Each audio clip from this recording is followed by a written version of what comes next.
ever noticed that when it comes to human experience, things always tend to start out really inspiring, really incredible, almost like a high, and then it almost like falls apart. And the question is why? This happens to almost all human experience.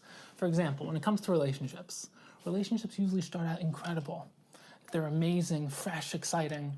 And then as time goes by, they start to get routine, boring, almost robotic.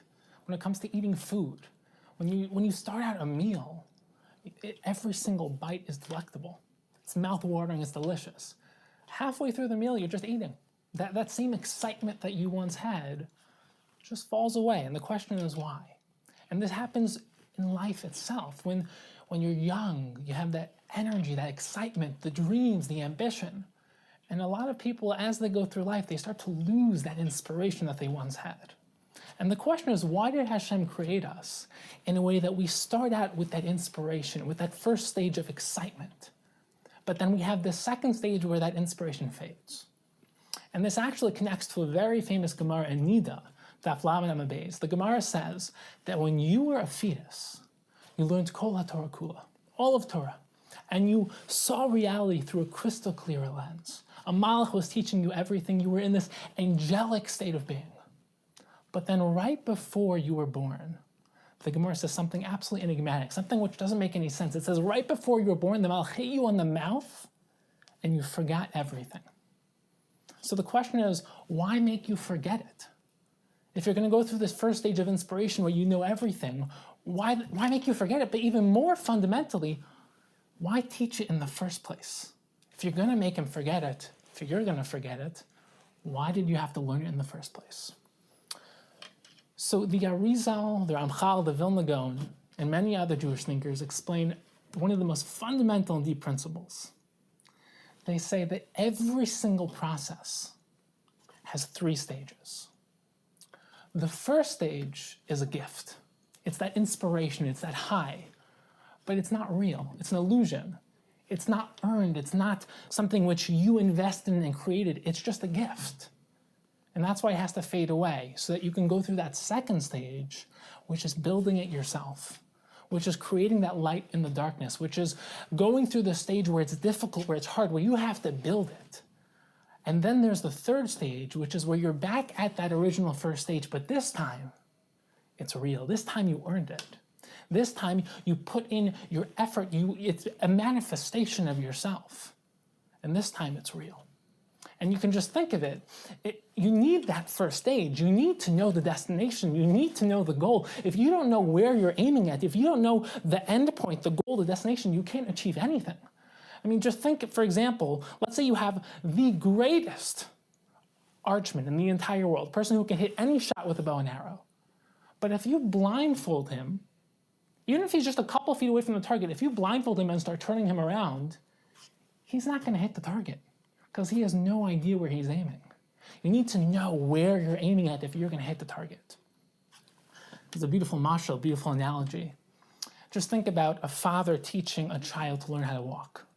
When a father teaches a child to learn how to walk, the child, for the first time, is being lifted off of all fours, and for the first time, that child is walking on his 2 feet. And in that child's mind, it's ecstatic. Oh my gosh, like this is incredible, I can walk. But then, every single time the father teaches their child how to walk, what does the father do? The father lets go. And you can just imagine a child thinking that this is amazing, I can learn how to walk, and just when he feels excited, just when he feels like so close to his father or his mother, he feels betrayed. That father let him go, he falls to the floor. Why would he do that? And again, this happens, and again this happens, and every single time this child thinks he can walk and thinks he's building such a close relationship with his father or mother, the father lets go. Why? Because eventually when the father lets go, the child won't fall. Eventually the child will learn how to walk and will realize retroactively that it is only because the father let go that he was able to finally walk. The father was holding him so that the child can know what he's supposed to do. He can see the destination. But only once the father lets go into that second stage where you're by yourself and you have to build it yourself, only then can the child learn how to walk. And this is really how the Vilna Gaon explains the Gemara Nida and Daf Lamed Amud Beis so beautifully. he says that when you were learning Kol HaTorah Kula, it doesn't mean you were learning Chumash and Rashi. It means that you were learning your Torah. You were seeing reality with a crystal clear lens, but we're also seeing everything that you were supposed to become in your lifetime. Your Torah, your purpose, your tafkid, your potential, everything that you were meant to accomplish, which fits into the grander scheme of reality. But then you lost it because that's not real. You have to then come into this world to build it yourself, to choose it, to use your free will, your bechiras chafshis, to become and manifest who you're meant to become. And that's why the Vilna Gaon explains that you didn't forget everything you learned. You lost access to it. It's still there in your subconscious, but you don't have access to it. That's also why the Vilna Gaon explains that when you learn something deep, you don't have a feeling like you're learning something new. You have a feeling almost like you're recognizing it, almost like it's clicking. Why is it clicking? Because you did once learn it. You're just rediscovering what you already know. And that's why the Gemara in Bava Metzia Daf Vav Amud Beis, it says that if you try really hard to learn something and you don't succeed, yagati v'lo matzasi, we don't believe him. And if lo yagati matzasi, the person says, I didn't try hard and I succeeded, we also don't believe him. Only if he says yagati matzasi, I tried really hard and I succeeded. So the question is, why yagati matzasi? Metzia means something that you find. Why are we connecting succeeding in learning to finding a lost object? The Vilna Gaon explains because you are finding what was already inside you. You're not learning something new, you're relearning. You're doing chazara, you're resurfacing, you're rediscovering, and you're recognizing what was once there. And that's also why when it comes to education, you're not like a blank slate, like there's nothing in your mind.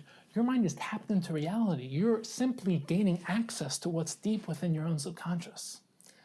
And also this really opens up the whole concept of desire. Human desire, we desire things we've tasted.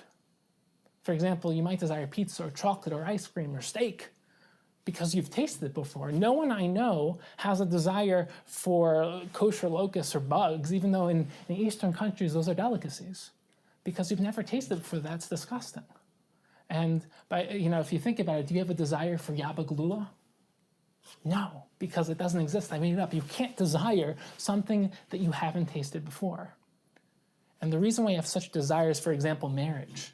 The Gemara says that before you were born, you and your wife were one neshama, just like Adam and Chava were one androgynous being, one essence before they were broken up into two. You and your wife before you were born were one neshama. You're broken up in this world.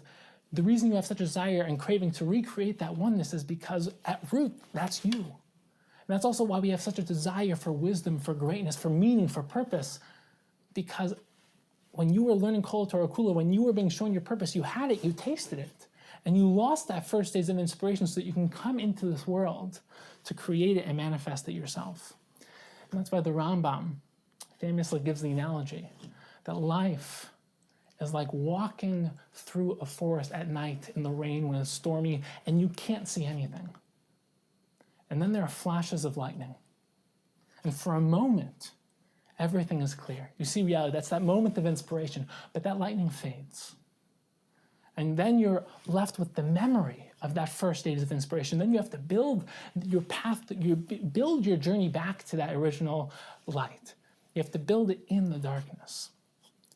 So what we need to do is we need to grab hold of that stage of inspiration, that first stage, that gift.